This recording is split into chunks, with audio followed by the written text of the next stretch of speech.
Bonjour, je suis Sarah.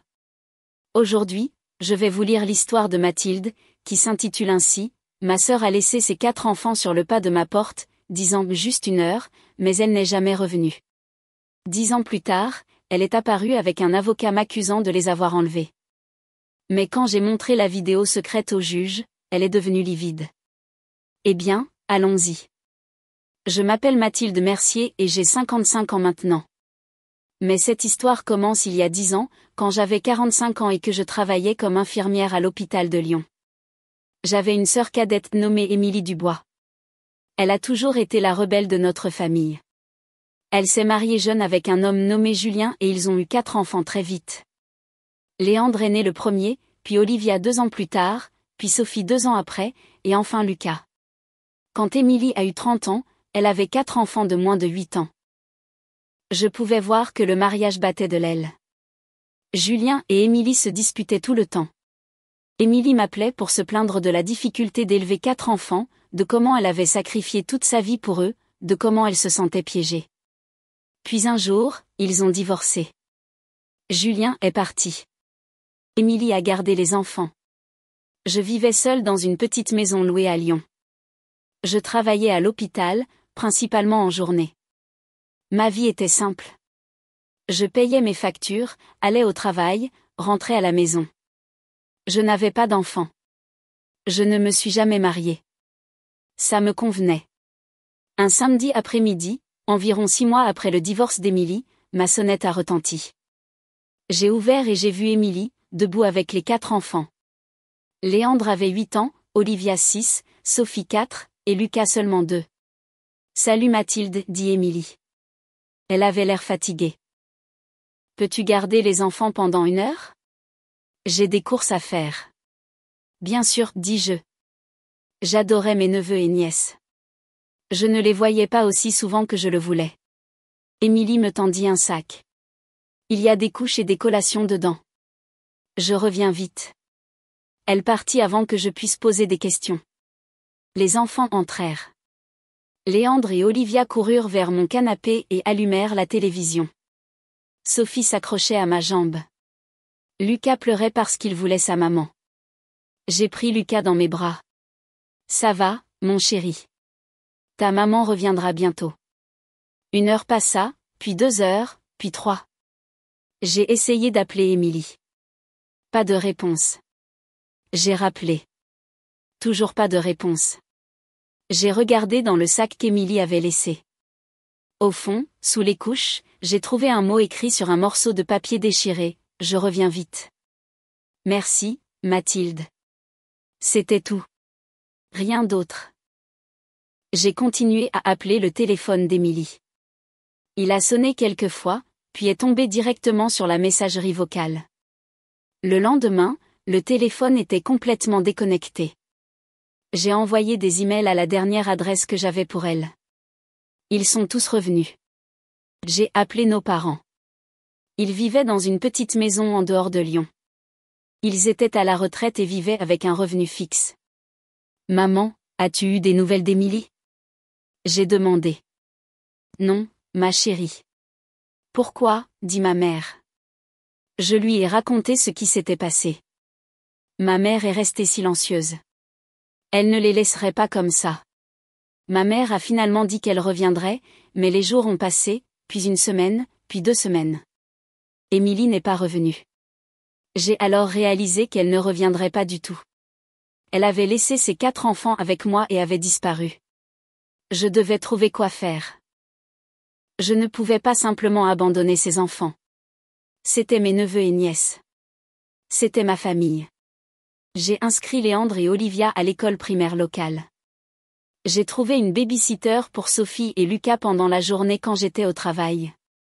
Mais l'argent est devenu un énorme problème presque immédiatement. Je gagnais un salaire décent en tant qu'infirmière, mais c'était juste assez pour moi. Pas pour 5 personnes. J'ai commencé à travailler de nuit parce que c'était un peu mieux payé. Je travaillais de 19h à 7h du matin, rentrais épuisée, dormais quelques heures, puis me levais pour m'occuper des enfants. J'achetais leurs fournitures scolaires chez Carrefour et Auchan, cherchant les options les moins chères. J'achetais leurs vêtements dans des friperies et des magasins discount. Je préparais le dîner tous les soirs, des choses simples comme des spaghettis, du poulet, du riz et des haricots. Des choses bon marché qui pouvaient nourrir 5 personnes. J'aidais Léandre et Olivia avec leurs devoirs tous les soirs. Même quand j'étais si fatiguée que je pouvais à peine garder les yeux ouverts. J'ai tout abandonné pour moi-même. J'ai cessé d'acheter de nouveaux vêtements. Je portais mes vieilles tenues d'infirmière jusqu'à ce qu'elles aient des trous. J'ai cessé de prendre du café chez Starbucks le matin. J'ai cessé de sortir avec des amis. Je n'ai pas pris de vacances pendant des années. Les enfants posaient constamment des questions sur Émilie. Léandre demandait directement, quand maman revient-elle? Elle travaille sur des choses, lui disais-je. Elle a besoin de temps. Olivia dessinait des images et des cartes. On peut envoyer ça à maman, demandait-elle. Pas tout de suite, ma puce, lui disais-je. Sophie pensait qu'Émilie était partie à cause d'elle. Une nuit, elle est venue me voir en pleurant. Maman est partie parce que j'étais méchante, demandait-elle. Non, mon bébé, lui disais-je en la serrant dans mes bras. Ta maman est partie parce qu'elle avait des problèmes. Ça n'avait rien à voir avec toi. Lucas était si jeune quand Émilie est partie qu'il se souvenait à peine d'elle. J'ai demandé l'aide sociale. Une assistante sociale est venue à la maison pour nous voir. Elle a regardé autour d'elle, a parlé aux enfants, m'a parlé. Ces enfants s'épanouissent, a-t-elle dit.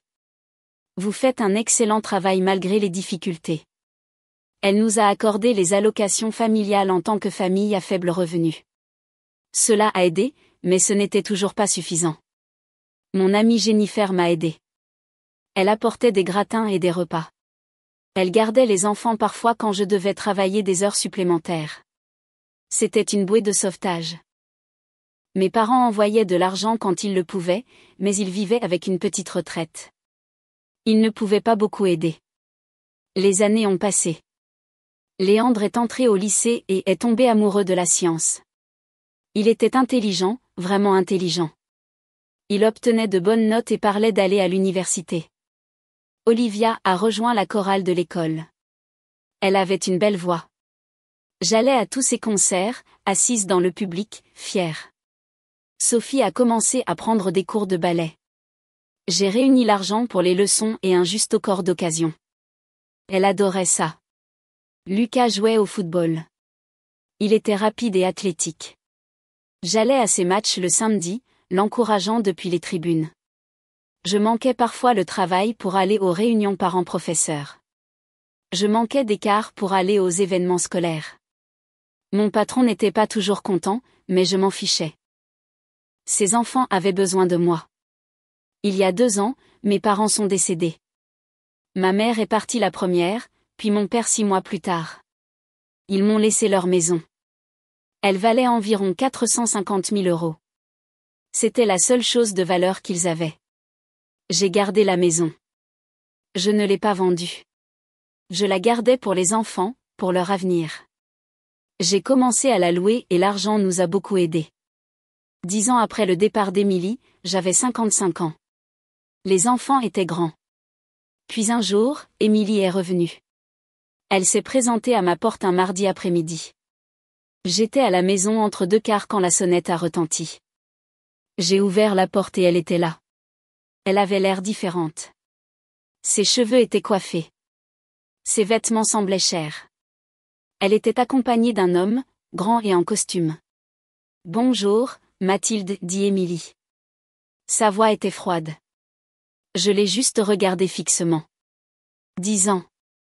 10 ans sans un mot. Et maintenant elle se tenait sur le pas de ma porte. « Pouvons-nous entrer ?» demanda l'homme. « Qui êtes-vous » dis-je. « Je suis maître Dubois » dit-il. « Je suis l'avocat d'Émilie. » Émilie me poussa et entra dans la maison. L'avocat suivit. Les enfants étaient tous à la maison. Léandre était dans sa chambre en train d'étudier. Olivia répétait une chanson. Sophie faisait ses devoirs à la table de la cuisine. Lucas regardait la télévision. Ils ont tous levé les yeux quand Émilie est entrée. Pendant un instant, personne n'a rien dit. Puis Léandre s'est levé. « Maman !» Émilie lui a à peine jeté un coup d'œil. Elle n'a embrassé aucun des enfants. Elle n'a même pas souri. Mathilde, nous devons parler, dit Émilie. L'avocat a sorti des papiers de sa mallette. Il me les a tendus. Ceci est un avis de la cour, dit-il. Émilie demande la garde de ses enfants. J'ai eu l'impression d'avoir reçu un coup de poing dans l'estomac. Quoi? Vous avez illégalement détenu mes enfants pendant 10 ans, dit Émilie. Je les veux de retour. Les enfants ont tout entendu. Ils se sont tous rapprochés, se rassemblant derrière moi.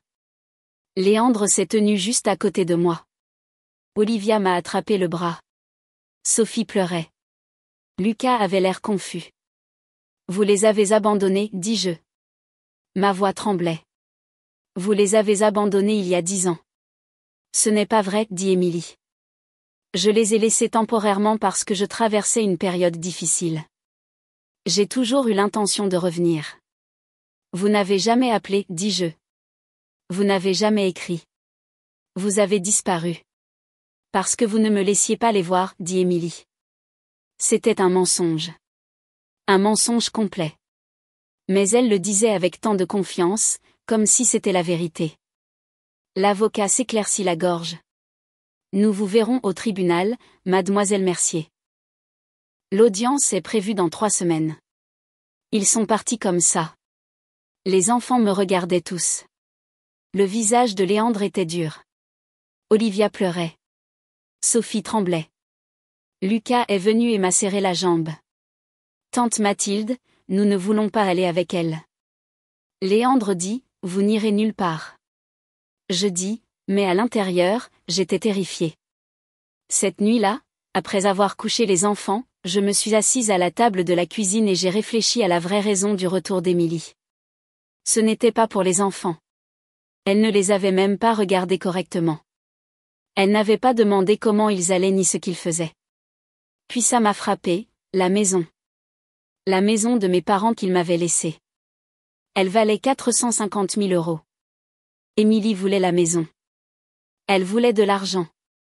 Elle utilisait les enfants comme levier pour me forcer à vendre la maison et à lui donner une part.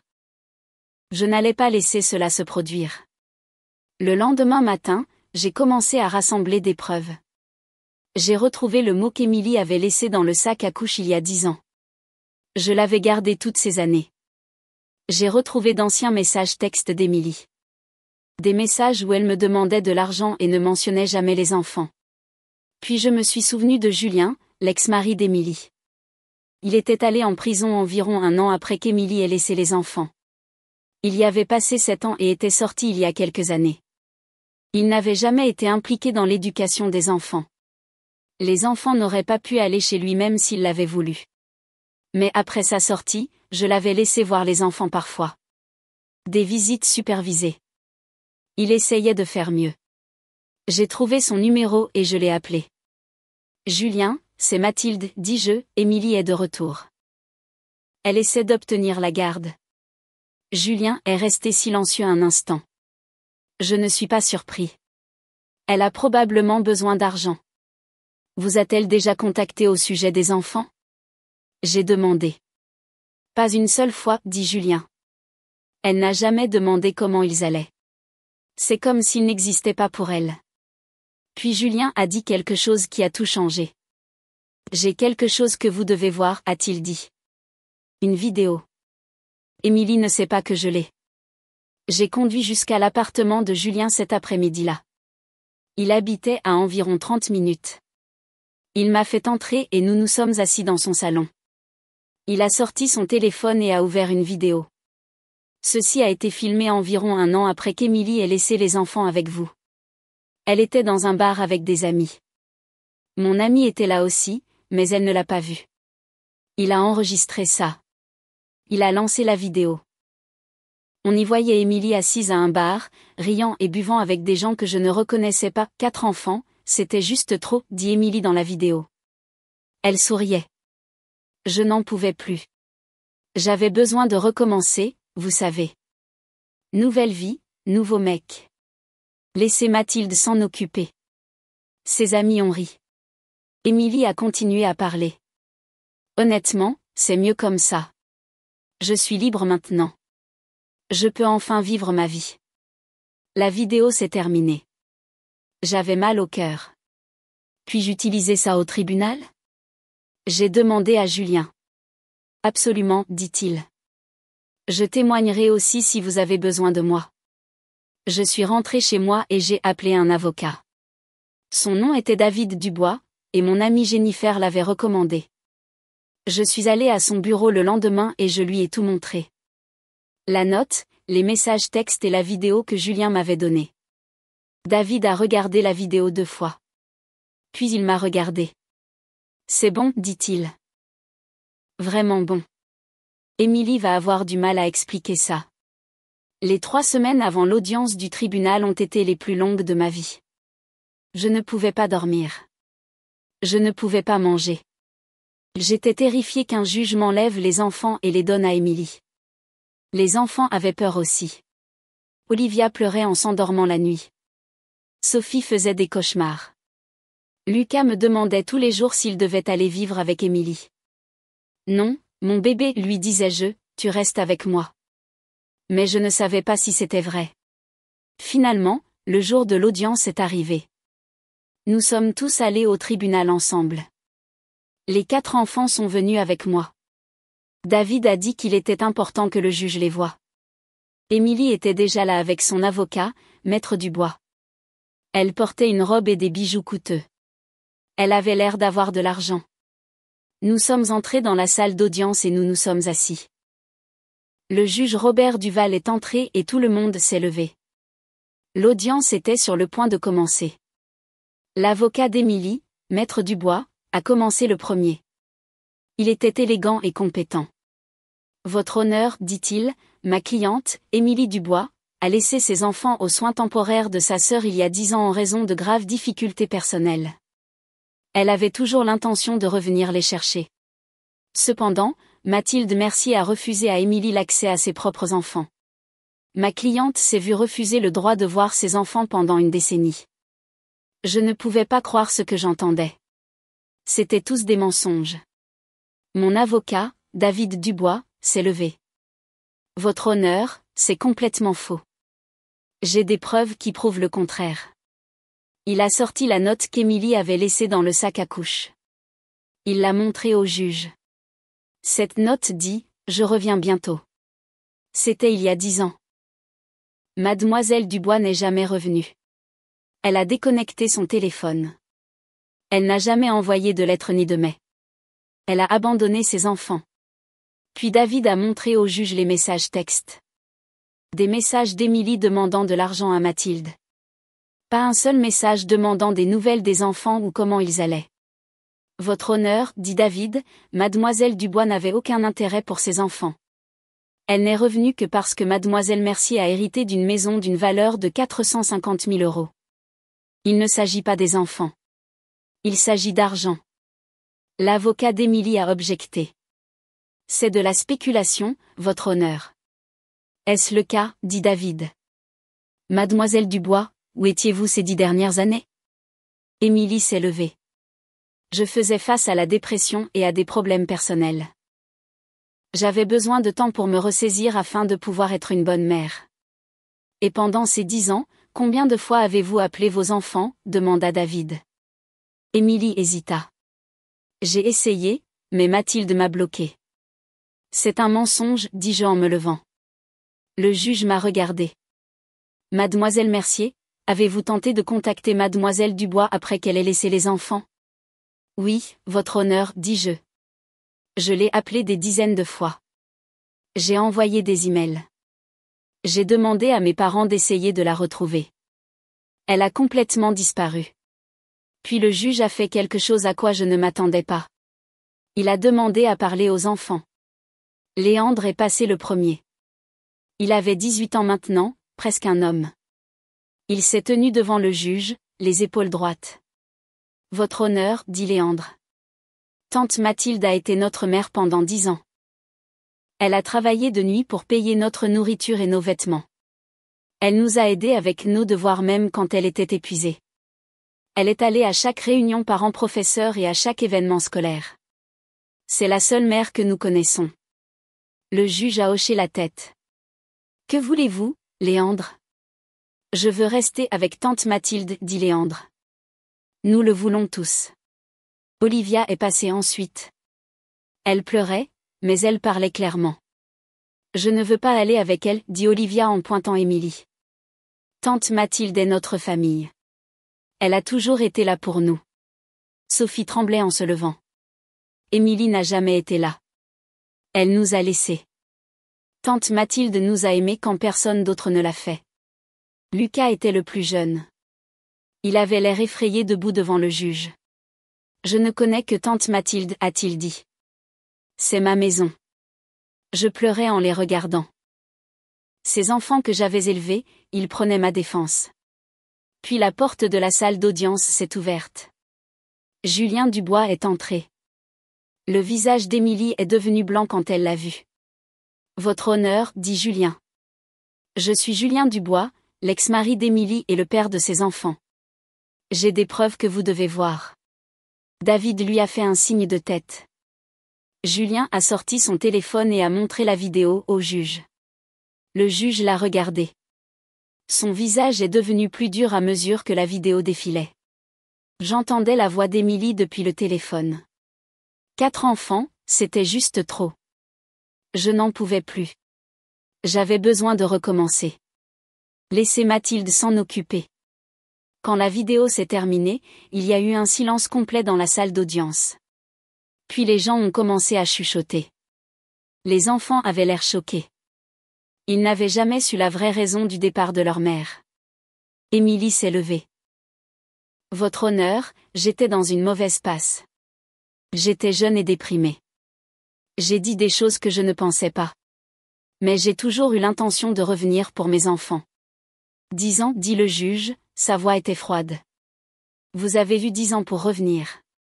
Vous ne l'avez jamais fait jusqu'à présent. Pourquoi maintenant, mademoiselle Dubois? Émilie n'a pas répondu. Le juge a examiné toutes les preuves. Il a regardé les enfants.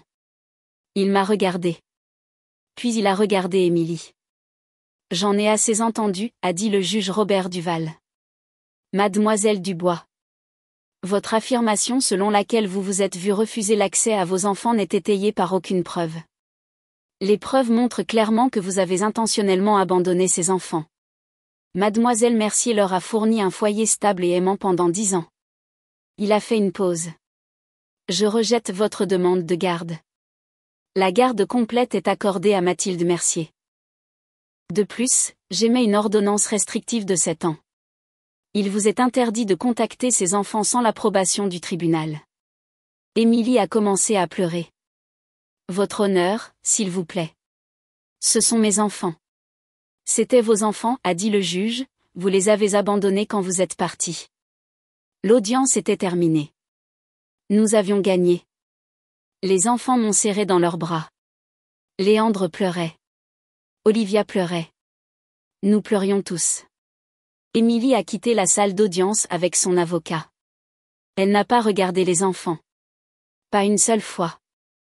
Dans les semaines qui ont suivi le procès, j'en ai appris davantage sur la situation d'Émilie. Elle vivait bien au-delà de ses moyens. Elle avait un appartement coûteux à Paris qu'elle louait. Elle conduisait une Tesla, également louée. Elle ne pouvait en fait rien se permettre de tout cela. Elle espérait obtenir une partie de l'argent de la maison pour maintenir son style de vie.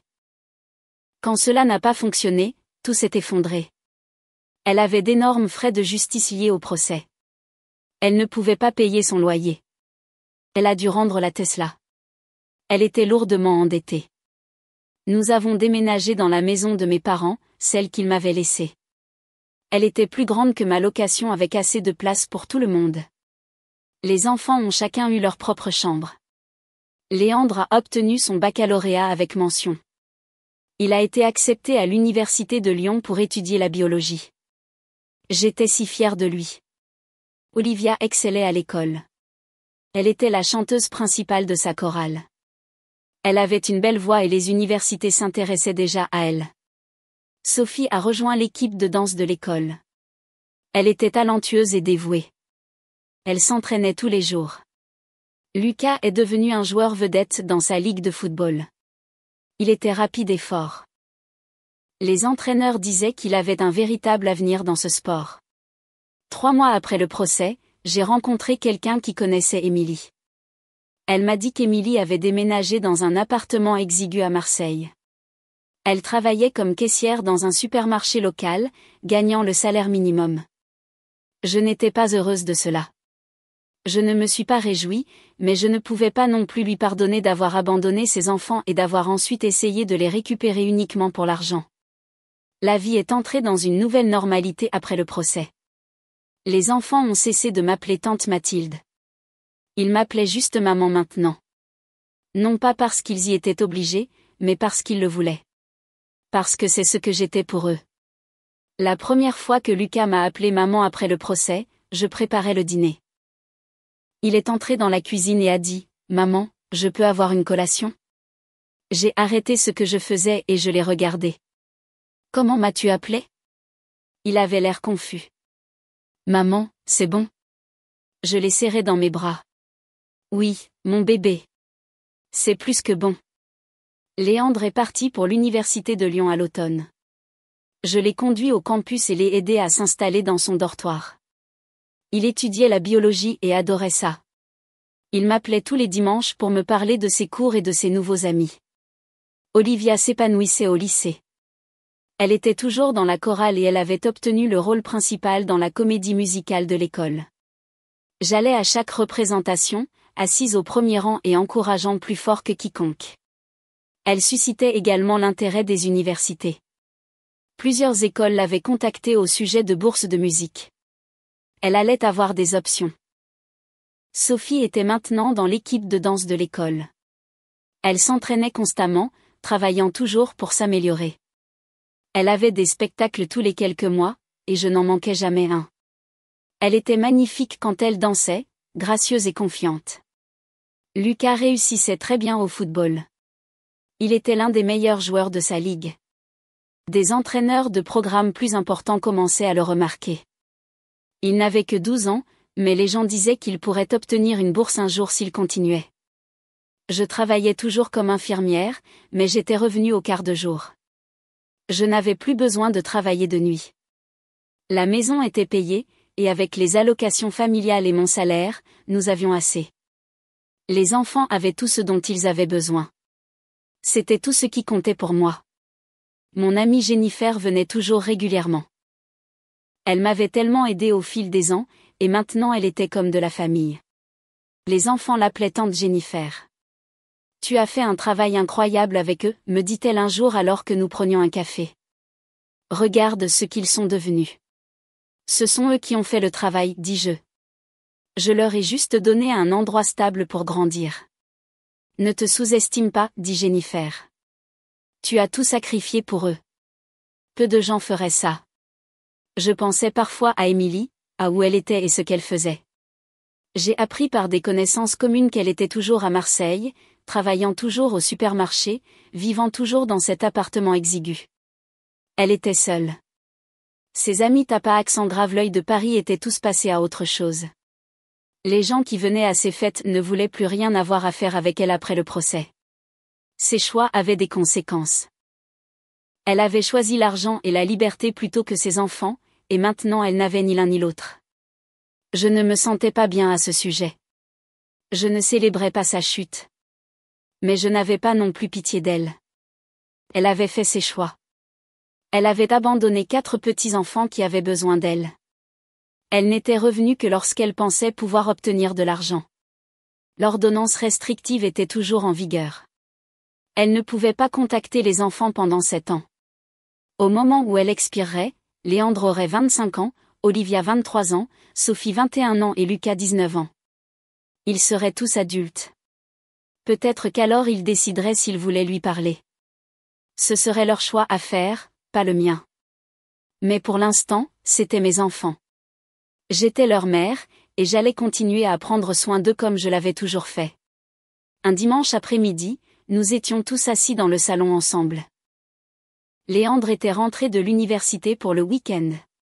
Olivia répétait une chanson. Sophie s'étirait pour l'entraînement de danse. Lucas jouait à un jeu vidéo. Et, maman, dit Léandre. On peut parler une minute? Bien sûr, mon chéri, dis-je. Les autres enfants ont arrêté ce qu'ils faisaient. Ils se sont tous rassemblés. Nous voulions te dire quelque chose, dit Léandre. Les autres enfants ont hoché la tête. Qu'est-ce que c'est? J'ai demandé. Nous savons ce que tu as sacrifié pour nous, dit Olivia. Nous savons que tu as travaillé de nuit et que tu n'as jamais pris de vacances. Nous savons que tu as dépensé tout ton argent pour nous. Nous voulons que tu saches que nous l'apprécions, ajouta Sophie. Tu es la meilleure maman qu'on puisse rêver, dit Lucas. Je me suis mise à pleurer. Je ne pouvais pas m'en empêcher. Vous n'avez pas à me remercier, dis-je. Être votre maman est la meilleure chose qui me soit jamais arrivée. Nous prendrons soin de toi quand nous serons plus grands, dit Léandre. Comme tu as pris soin de nous. Vous prenez déjà soin de moi, dis-je. Chaque jour, juste en étant qui vous êtes. Nous nous sommes tous serrés dans nos bras.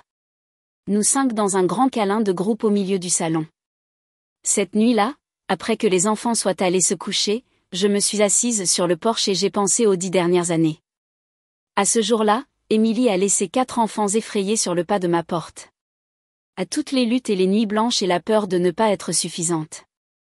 Mais j'étais suffisante. Les enfants en étaient la preuve. Ils étaient heureux, en bonne santé et s'épanouissaient. Émilie avait essayé de me les prendre. Elle avait essayé de les utiliser pour obtenir de l'argent, mais elle avait échoué. Parce que ces enfants n'étaient plus seulement mes neveux et nièces. C'étaient mes enfants et j'étais leur mère. Rien n'allait jamais changer cela. J'ai pensé à mes parents, à la façon dont ils m'avaient laissé cette maison. Ils avaient probablement su d'une manière ou d'une autre que j'en aurais besoin, que les enfants en auraient besoin. Merci, ai-je murmuré dans l'air nocturne, espérant qu'ils puissent m'entendre. L'avenir était prometteur. Léandre allait être scientifique. Olivia allait être chanteuse. Sophie allait être danseuse. Lucas allait être athlète. Ou peut-être qu'il changerait d'avis et ferait quelque chose de complètement différent. Ça n'avait pas d'importance. Ils m'avaient et je les avais. Et c'était suffisant.